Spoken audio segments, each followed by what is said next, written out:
done! Finish ng ating project! Let's go! The moment of truth. Tanggalin natin ng mga tape na. The moment of truth. Not bad, Visayan. Yay! Not bad. Sa nagdi-DIY, not bad, not bad. The moment of truth! Oh, basag pa. Pero okay lang yan. Kasi bibili tayo ng bahay na luma. So, paano pa? So, yung budget natin para sa pambilang bahay, sakto lang. Hindi naman tayo ganun malakas kumita. Pero at least, nakabili tayo ng sarili nating bahay sa New Zealand.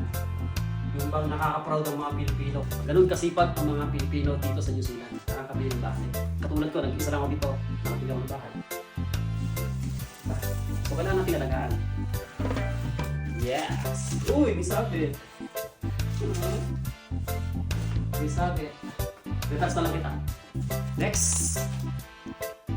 Ito naman. Yes, sir.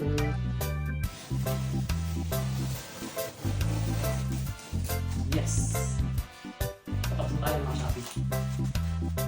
Mabilis mo tayo mga Shopee. Sobrang dumi na eh. So, nakapagod pa lang magpintura ng room. Hindi pa rin madali. Sobrang matrabaho talaga. But, I'm so happy. Proud of myself. Na kaya kong pinturahan itong room ko. Walang experience.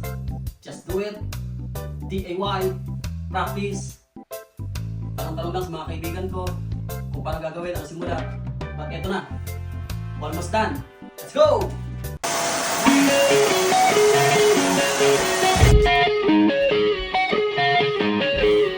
We're done! Finish ng ating project! Let's go! Look at that, mga ka-Shopee. Yung ating cornesia, corner. Wow! Perfect! Perfect! Perfect! And yung pink now, it's white! Beautiful! Beautiful! Look at that! Turn off the lights. See? Oh, not bad. Kasi ito, papel to, paper. So, kaya may ganyan. But, it's fine. Yes. May konti na tayo. Oh, yes. Ito naman ang ating next project. Yung ating wardrobe. Laki, di ba? Ito naman next ating project. Mga Shopee.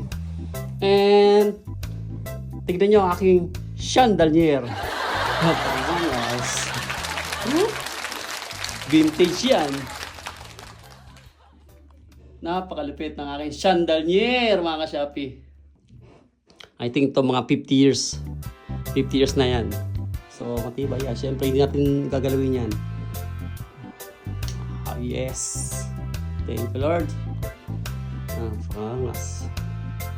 Napakaganda. Woo! Let's go! Our next project. Ito naman, si wardrobe. O tinatawag nilang big cabinet. See? Diba? Kulay pink siya. Original niya, kulay pink. So, yes. Ito naman ang ating project next time. All goods in a hood. Thank you for watching, mga Shopee. God bless everyone. Let's go!